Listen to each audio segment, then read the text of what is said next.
हरे कृष्णा।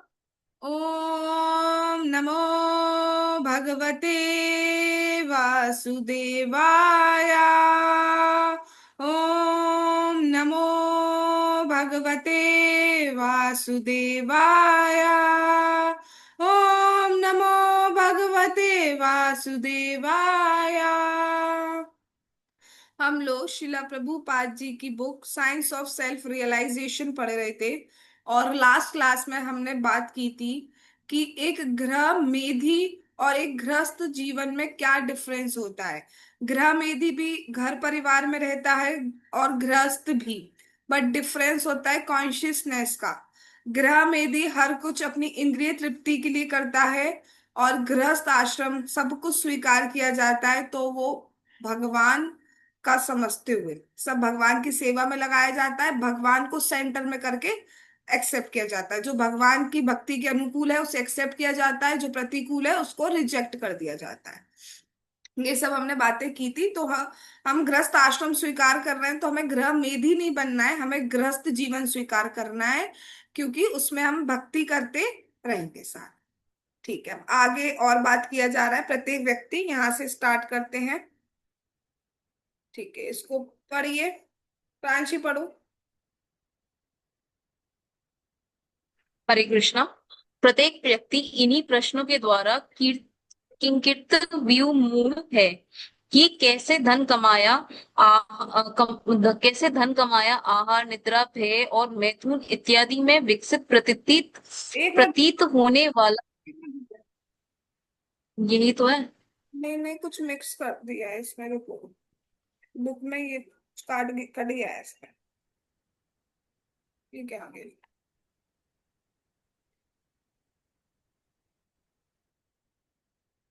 मैं पढ़ती हूँ फिर, बेटा रुको। प्रत्येक व्यक्ति इन्हीं प्रश्नों के द्वारा किम कर्तव्य विमूढ़ है कि कैसे धन कमाया जाए और तत्पश्चात किस प्रकार उसको व्यय किया जाए, व्यय अर्थात खर्च किया जाए। परंतु अंततः मनुष्य को माता प्रकृति की दया पर ही निर्भर रहना पड़ता है।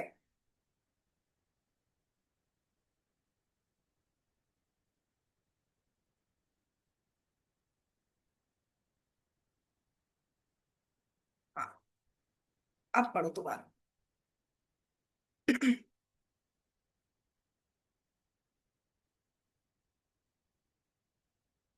मेरी यहाँ से पढ़ो स्टार्टिंग से। प्रत्येक व्यक्ति। हरे कृष्णा। प्रत्येक व्यक्ति इन्हीं प्रश्नों के द्वारा किंकृत्य मूड है कि कैसे धन कमाया जाए और तत्पश्चात किस प्रकार उसको व्यय किया जाए। परंतु अंततः मनुष्य को माता प्रकृति की दया पर ही निर्भर रहना पड़ता है। जब उत्पादन का अभाव होता है या दैविक उत्पात होते हैं, तब यह योजना बनाने वाला दीन राजनीतिज्ञ क्रूर प्रकृति को दोष देता है। परंतु अत्यंत सावधानी पूर्वक वे यह अध्ययन करने से दूर रहते हैं कि कैसे और किसके द्वारा प्रकृति के नियम नियंत्रित किए जाते हैं। किंतु श्रीमद् भगवत गीता स्पष्ट करती है कि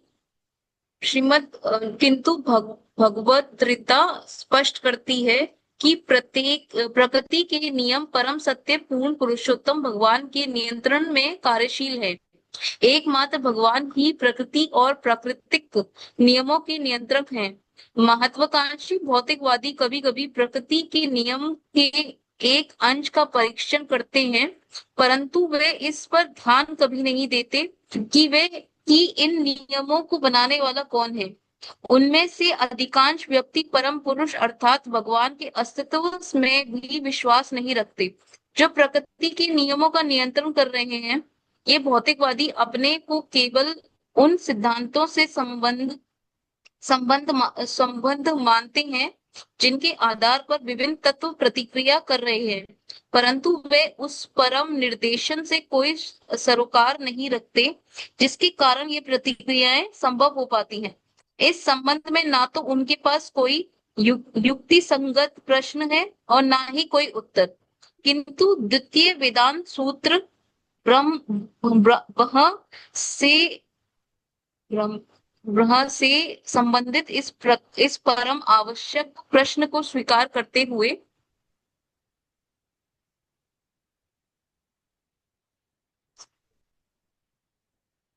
यह उत्तर देता है कि पर ब्रह्म पर तत्व भगवान से ही प्रत्येक वस्तु की उत्पत्ति हुई है। अंततः वे पर ब्रह्म पुरुषोत्तम अर्थात परम पुरुष हैं। हरे कृष्ण। हरे कृष्ण। ठीक है, बहुत ही सुंदर पैराग्राफ है। किम कर्तव्य विमूढ़, मेरा क्या कर्तव्य इससे विमूढ़ है, हम नहीं जानते, क्योंकि हम शास्त्र आदि नहीं पढ़ रहे हैं, हम गुरु के संरक्षण में नहीं रहते, तब तक हम ये नहीं जानते कि हमारा कर्तव्य क्या है। जैसे कि मैं बात करूं स्त्री धर्म, स्त्री के कर्तव्य क्या है, तो हमें ये भी नहीं पता होंगे स्त्री का कर्तव्य क्या है। ठीक है, अगर मैंने बताने स्टार्ट कर दिए तो आप में से बहुत लोग, खैर ऑल दो आप तो डिवोटी हैं तो इस तरीके की बात नहीं करेंगे, वरना समाज में आप देख रहे हैं कि अगर कोई संत सही बात भी बोलते हैं तो किस तरीके से उसका विरोध किया जा रहा है, सही बात रखने पर विरोध किया जाने लगा है। ठीक है, क्योंकि पता ही नहीं है वाकई में कि हमारे कर्तव्य क्या है, एक पुत्र धर्म क्या है, एक स्त्री धर्म क्या है, एक गृहस्थ धर्म क्या है, हमें कुछ नहीं पता होता है। और सबसे बड़ा धर्म होता है भागवत धर्म, भगवान की शरण जाना, उसकी तो बात ही छोड़, तो हमें कुछ नहीं पता है। बस हम कितना सोचते हैं कि धन कैसे कमाया जाए और उसे कैसे खर्च किया जाए। इवन अब तो मतलब अब क्या हालत ये है कि धन कमाने के बारे में जरूर सोचा जा रहा है, कुछ तो खर्च करने के बारे में भी नहीं सोचते। इतने उसको क्या वर्ड यूज किया जाता है, भगवत गीता में एक शब्द दिया गया है उनको, जो कंजूस, कृपण। यस, इतने कृपण होते हैं कि उन्हें ये भी नहीं पता है खर्च कैसे करना है। प्रभु जी तो इवन ये कहते हैं आपका पैसा सिर्फ उतना पैसा है जितना आपने दान दे दिया, जितना आपने खर्च कर लिया। जो बैंक अकाउंट्स में रखा है वो आपका पैसा नहीं है, क्योंकि पता नहीं हमें छोड़ के जाना पड़े तो सरकार ले ले, परिवार ले ले, कौन ले ले, क्या ले ले। तो पैसा उतना एक्चुअली वही है जितना हमने खर्च करा है अपने, और जितना हमने दान आदि दिया है। तो दान आदि का तो खैर रिटर्न में होके आता है बहुत। ठीक है, दान तो बहुत जरूरी है हमें देना एनीवे। ठीक है, तो हम बस इतने पे ही बात करते हैं कि कैसे पैसा कमाया जाए, कैसे उसको खर्च किया जाए, और खर्च भी कैसे करना है ये भी नहीं पता होता। इवन हमें यहाँ पे प्रभुपाद जी बताते हैं कि किस तरीके से धन खर्च करना चाहिए। 50% हमें जो है दान देना चाहिए, फिर जो 50% बचता है उसमें से आ, कुछ हमें फ्यूचर सेविंग का रखना है, कुछ हमें अभी प्रेजेंट में जो खर्चे हैं उसमें रखना है 25%, 25%। तो हमें तो ये भी नहीं पता है कि किस तरीके से हमें खर्च करना होता है। चलो बस बचाए रखो, बचाए चलो, बचाए चलो, कुछ नहीं पता होता है। ठीक है। और और आफ्टर ऑल हर चीज, जिस तरीके से भी हम पैसा कमा रहे हैं, आफ्टर ऑल हर चीज प्रकृति पर, प्रकृति की दया पर निर्भर करता है। अगर प्रकृति साथ नहीं दे तो हम कुछ भी नहीं कर पाएंगे। कैसे कुछ नहीं कर पाएंगे, अगर हम एग्रीकल्चर की बात करें तो अगर प्रकृति साथ दे नहीं दे, मतलब क्रॉप्स के अकॉर्डिंग वेदर कंडीशंस नहीं हो तो पूरा का पूरा बर्बाद हो जाएगा। यस। और कितना भी आप कोई बहुत अच्छी फैक्ट्री खड़ा कर दो, भूकंप आ जाए तो सब कुछ बर्बाद हो जाएगा, होगा नहीं होगा। कुछ भी आप कोई भी बिजनेस ले लीजिए, आप मुझे किसी भी तरीके का बिजनेस या प्रोफेशन की बात कीजिए, हर कुछ प्रकृति पर डिपेंड कर रहा है, प्रकृति की दया पर। अब आप में से जरा कोई कुछ बोलना चाहे कि ये कैसे प्रकृति पर डिपेंड कर रहा है, तो बताइए।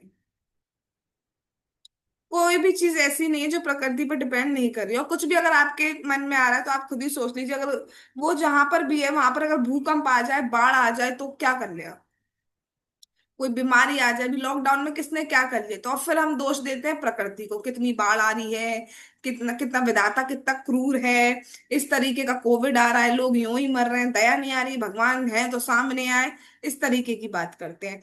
कितना वो हो रहा है, अब कितना उत्पात सा मच रखा है फिलहाल। ठीक है, थर्ड वर्ल्ड वॉर होने की कगार पर है। और किस तरीके से अभी प्लेन क्रैश और जो प्लेन वाला हुआ है ना, इस तरीके की कितनी कितनी घटनाएं, कितने कितनी ट्रेजिडीज हमारे सामने आ रही है। और हम कभी भी ये नहीं सोचते कि प्रकृति क्रूर क्यों हो रही है। प्रकृति दयावान है, बहुत दयावान है, लेकिन क्रूर हम ही करवा रहे हैं। वो सब कारण, बाह्य कारण अलग है हमारे, कि हम बिल्कुल अपने धर्म जो है हमारा उस पर ध्यान नहीं देते, जो मन में आता है वो करते हैं। इतने गलत तरीके से पैसा कमाने लगे हैं।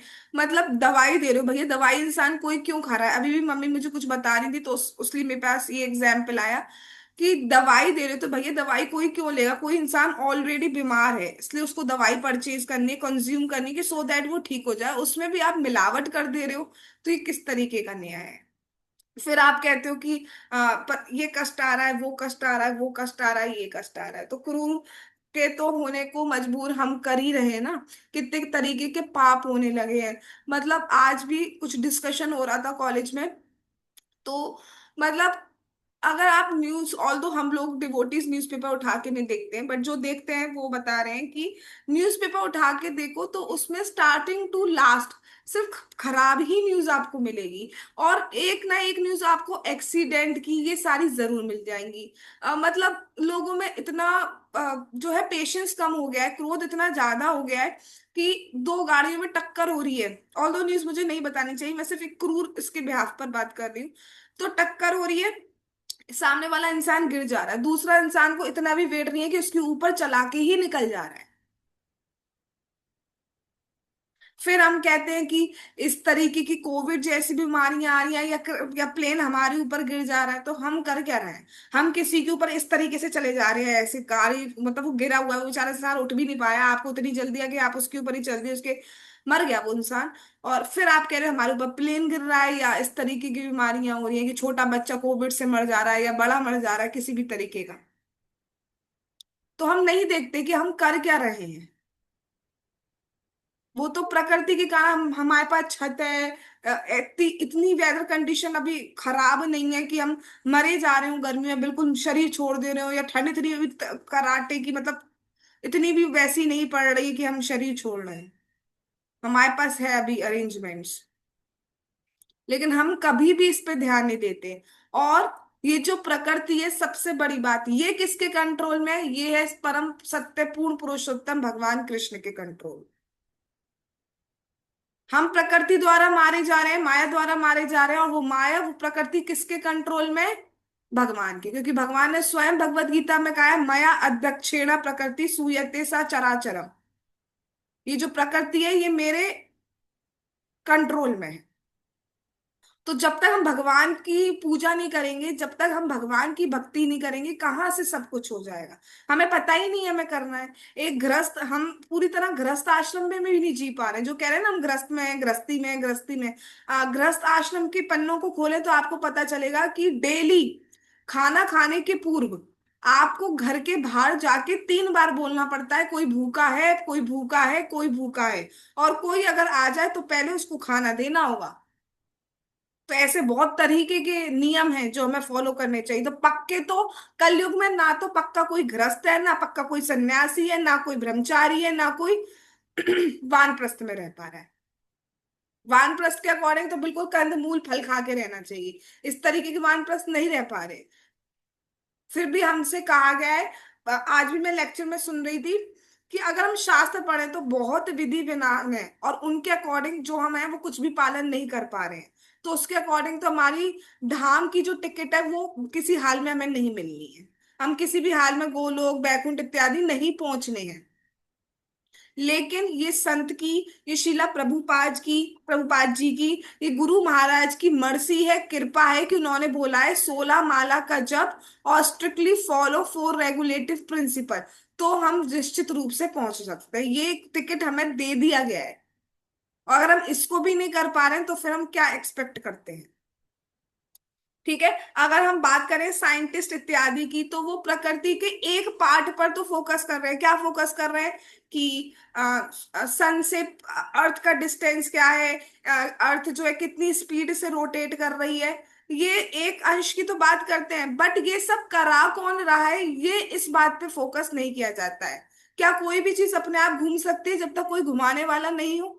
जब तक उसको स्टार्ट बटन करने वाला कोई नहीं हो? ठीक है, हमने माना बहुत सारी चीजें ऑटोमेटिक होती है, लेकिन ऑटोमेटिक को भी एक बार तो एटलीस्ट स्टार्ट करना ही पड़ता है। तो इस बात पे तो फोकस कर रहे हैं कि क्या हो रहा है, बट ये फोकस नहीं करते कैसे हो रहा है। कब उनके, मतलब जब आपने मेन जो है सोर्स यानी कि भगवान को ही पिक्चर से एक्सक्लूड कर दिया, तो किस तरीके से हम जी पाएंगे? इसलिए प्रकृति की मार मर रहे हैं। हर वस्तु भगवान से उत्पन्न हुई है, हर वस्तु, ईच एंड एवरीथिंग। क्योंकि हर, कहा जाता है Krishna is the self manifested God, इसलिए सब कुछ जो आया है वो उनके बाद आया है। भगवान कृष्ण है, वो किसी से नहीं आया, उसके बाद सब कुछ भगवान से आया है। और हम यही उनको ही पिक्चर से हटा दे रहे हैं, तो महामूर्ख है हम इस तरीके की जिज्ञासा ही नहीं कर पा रहे। कि मतलब ठीक है, हमने भी साइंस में बचपन में ये सब ज्योग्राफी वगैरह में पढ़ लिया कि ये होता है, ऐसे होता है, ऐसे होता है। फिर छह हमारी जो है बसंत वगैरह, ये सारे वेदर ये आते हैं। लेकिन कभी भी हम ये नहीं पूछते कि ऐसा सीक्वेंस किसने बनाया है, कौन चलाता है ये, कि अब जैसे जून आया अब गर्मी स्टार्ट हो जाएगी, जैसे ही ये आया बारिश स्टार्ट हो जाएगी, जैसे ही आया अब ठंड स्टार्ट हो जाएगी। कौन कंट्रोल कर रहा है, हम कभी ये प्रश्न नहीं उठते।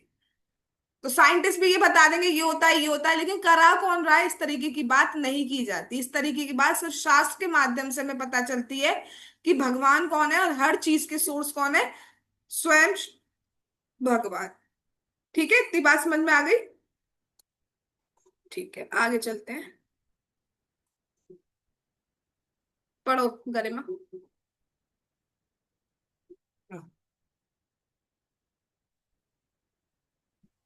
हरे कृष्णा।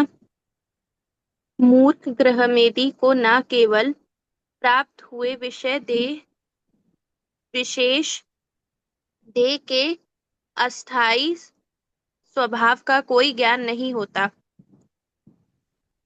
प्रत्युत वह अपने दैनिक जीवन में होने वाले कार्यों के वास्तविक स्वभाव के विषय में भी अंधा होता है।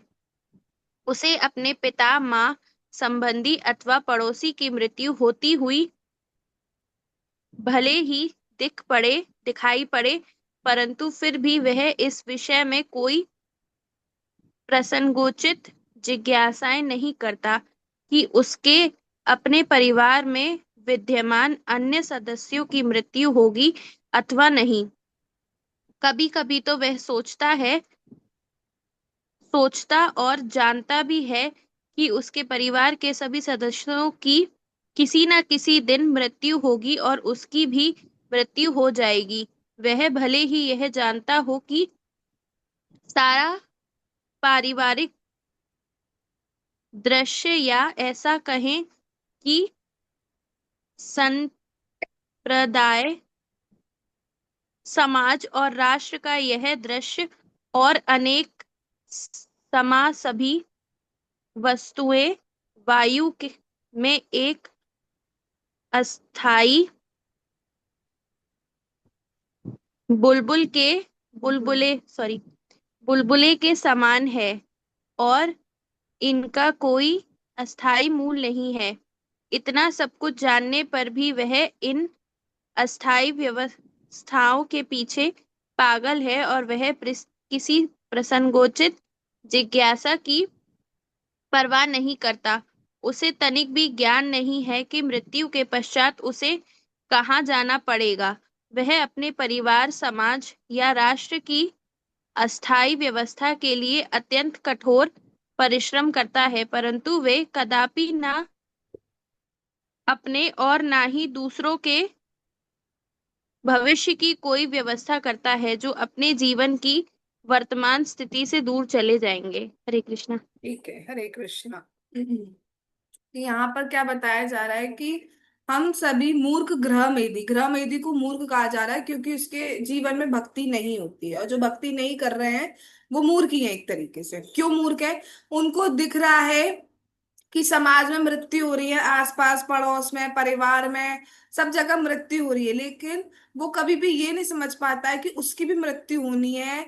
और अगर जान भी रहा है, चलो ठीक है, मानते हैं बहुत से लोग कि सब चले जाएंगे, कुछ दिन का जीवन है, सबको मरना है, लेकिन उसके बाद भी वो कभी ये जिज्ञासा नहीं करता कि मृत्यु के बाद उसे जाना कहाँ है, मृत्यु के बाद का जीवन क्या है। बहुत सारे फ्यूचर की हम बात करते हैं, बट मृत्यु के बाद का हमारा क्या फ्यूचर है वो हम कभी नहीं सोचते। और पूरा समय हम जो अस्थाई चीजें हैं, जो टेम्परेरी चीजें हैं, उनके पीछे लगे रहते हैं, उनमें ही मतलब अपना जीवन बिताए देते हैं, ग्रह में, परिवार में, समाज में, राष्ट्र में, इस तरीके से। सबसे छोटा स्टार्ट करते हैं, पहले इंडिविजुअल लेवल पर, फिर अपने परिवार तक सीमित होते हैं, फिर हम अपने जो है समाज तक सीमित होते हैं, फिर हम अपने राष्ट्र तक सीमित होते हैं। इस तरीके से हम सीमित होते चले जाते हैं, बट एक के बाद एक ये सब चला जाएगा, एक साथ नहीं बना रहेगा। आज से 10 साल बाद जो आपका परिवार है, या और कुछ टाइम बाद हमारा जो परिवार है वो वैसा नहीं रहेगा। कुछ लोग ऐड हो सकते हैं इसमें, और तो ऐसा नहीं होगा ना। और समाज जो है वो भी इस तरीके से ऐड मतलब नहीं होगा, बहुत सारी चीजें ऐड होंगी, बहुत सारी चीजें रिमूव होंगी। इसी तरीके से देश की बात करें, किसी भी चीज की बात करें, एक साथ नहीं रहता है। फिर भी हम ये जिज्ञासा नहीं करते कि हमारा भविष्य क्या होगा। हम ये जानते हैं कि मृत्यु होनी है, ये हम सभी जानते हैं, लेकिन इस बात को सिर्फ जान रहे हैं, मान नहीं पा रहे। मान रहे हैं, दैट मीन्स हम उसके अकॉर्डिंग कार्य कर रहे हैं, फ्यूचर के रिगार्डिंग। जैसे हम भक्ति कर रहे हैं, तो ये हम कुछ सोच के कर रहे हैं ना कि हाँ, कि उसके बाद हमारा जीवन अच्छा हो जाए, अच्छा इन द सेंस हमें भक्त परिवार में जन्म मिल जाए, सो दैट हम और अच्छे से भक्ति कर पाए। ठीक है, इस तरीके का। लेकिन जो ग्रह मेदी है वो पूरी तरह बस परिवार का क्या करना है, बच्चों का क्या होगा, उसके बच्चों का क्या होगा, ये क्या होगा, वो क्या होगा, वो क्या होगा, ये इस तरीके का रहता है। ना तो वो खुद करता है, और ना परिवार के किसी लोग को भक्ति करने देता है। इससे क्या होगा, इससे क्या होगा, भक्ति से क्या होगा, कभी नहीं बताया जाता। इवन ये कहा जाता है, गुरु, गुरु, माता, पिता, ये हमें तभी बनना चाहिए जो भी हमारे सरेंडर्ड है, वो, उसको अगर आप भक्ति से जोड़ पाए, तभी हमें गुरु बनना चाहिए, तभी हमें माता बनना चाहिए, तभी हमें पिता बनना चाहिए। नहीं, अन्यथा ये स्वीकार हमें नहीं करना चाहिए। अगर हम अपने से जो भी हमारे मतलब शेल्टर में है इस टाइम, वो अगर उसको हम भक्ति से नहीं जोड़ पाए। समझ रहे हैं बात? ठीक है। अब इसका एक एग्जाम्पल दिया जा रहा है कि ये जो अस्थाई जीवन है ये किस तरीके का है। इस एग्जाम्पल को पढ़ते हैं। सार्वजनिक वाहन, ये मैं पढ़ती हूँ। सार्वजनिक वाहन जैसे कि रेल के डिब्बे में कुछ अज्ञात मित्रों से हमारी भेंट होती है, हम साथ में बैठते हैं और थोड़े से समय के लिए उसी वाहन के सदस्य भी बन जाते हैं, परंतु एक निश्चित समय में हम अलग भी हो जाते हैं, और ये भी संभव है कि भविष्य में हमारी कभी भेंट ही ना हो। उसी प्रकार जीवन के लंबे निवास में हमें इस तथा कथित परिवार, देश अथवा समाज में बैठने का अस्थायी दान स्थान दिया जाता है, परंतु जब हमारा समय पूर्ण हो जाता है तो हमें अनिच्छा पूर्वक एक दूसरे से अलग होना पड़ता है, और भविष्य में हमारी फिर कभी भेंट नहीं होती है। हम जीवन की अस्थायी व्यवस्था और उन अवस्थाओं में स्थित हमारे मित्रों से संबंधित अनेकानेक प्रश्न पूछते हैं, परंतु जो ग्रह मेदी हैं वे स्थायी स्वभाव वाली वस्तुओं के बारे में कभी भी प्रश्न नहीं करता। ठीक है, आज हम यहीं तक का रखते हैं, इसको समझते हैं। देखिए, हमारा जीवन रेलगाड़ी के डिब्बे में यात्रा करने के समान है। जैसे जब हम कोई ट्रेन पकड़ते हैं तो बहुत ही मतलब एक्साइटमेंट से पकड़ते हैं, ये मेरी सीट है, ये तेरी सीट है। और जब हमारा डेस्टिनेशन आ जाता है तो हम उसी तरीके से छोड़ देते हैं, उतने ही एक्साइटमेंट से छोड़ देते हैं। कोई भी एक सेकंड के लिए कि हाँ चलो एसी डब्बा किया है तो एक 10 मिनट एक्स्ट्रा बैठ दूं ना। उससे पहले क्यूरियोसिटी होती है, हमारा स्टेशन आ गया, नाउ वी हैव टू, या I have to leave anyhow. कोई भी तरीके की नहीं, बल्कि कुछ लोग तो 10 मिनट पहले ही पहले वाले स्टेशन से ही गेट के पास खड़े हो जाते हैं कि सबसे पहले हम ही निकले, और सबसे पहले वो ट्रेन पे चढ़े थे कि मेरी सीट है, मेरी सीट है, मेरी सीट है। इसी और उस जर्नी में बहुत सारे लोग हमें मिलते हैं, मित्र बनते हैं, लेकिन वो हो सकता है वो हमारी आखिरी, पहली आखिरी भेंट हो, हम दोबारा उससे नहीं मिले। ठीक है। इसी तरीके से हमारा ये जीवन है, ये जीवन भी एक यात्रा के समान है। ठीक है। हम आ गए हैं, हमने सोर्स में अपनी ट्रेन पकड़ ली है, हमें शरीर मिल गया है, अब बहुत सारे लोग हमें मिल रहे हैं, लेकिन जैसे ही हमारा डेस्टिनेशन आएगा हमें छोड़ना पड़ेगा। अनिच्छा, हमारी इच्छा नहीं होगी, फिर भी हमें छोड़ना पड़ता है। और इस जीवन में हम बहुत सारे क्वेश्चन करते हैं, ये क्या है, वो क्या है, उसका क्या हुआ, उसका क्या हुआ, उस लड़की का क्या हुआ, उस लड़के का क्या हुआ, इस तरीके के बहुत सारे क्वेश्चन हम कर सकते हैं। बट जो गृह मेधी है कभी भी वास्तविक जीवन के बारे में क्वेश्चन नहीं करता है, कभी भी ये क्वेश्चन नहीं करता है कि वो जो डेस्टिनेशन आ गया उसके बाद आगे कहाँ जाना है। डेस्टिनेशन आ गए, सपोज हमने यात्रा प्रारंभ की हरिद्वार से वृंदावन। ठीक है। अब हम हरिद्वार से वृंदावन आ गए, लेकिन वृंदावन के बाद कहाँ कहाँ जाना है यही हम डिसाइड नहीं कर रहे हैं। बस वृंदावन उतरना है, वृंदावन उतरना है, वृंदावन उतर के हमें कोई चाय का स्टॉल थोड़ी ना खड़ा करना है। इस तरीके के जीवन की बात हम कभी नहीं। ठीक है, समझ गए इस बात को क्या कहा जा रहा है? ये हमें एक बार दिन में, जीवन में एटलीस्ट दिन में एक बार हमें जरूर सोचना है कि it can be our last day. तो जीवन उसी तरीके का हमें जीना चाहिए। ठीक है, आज हम यही रुकते हैं, भगवान ने चाहा तो आगे का हम कल देखेंगे। उह,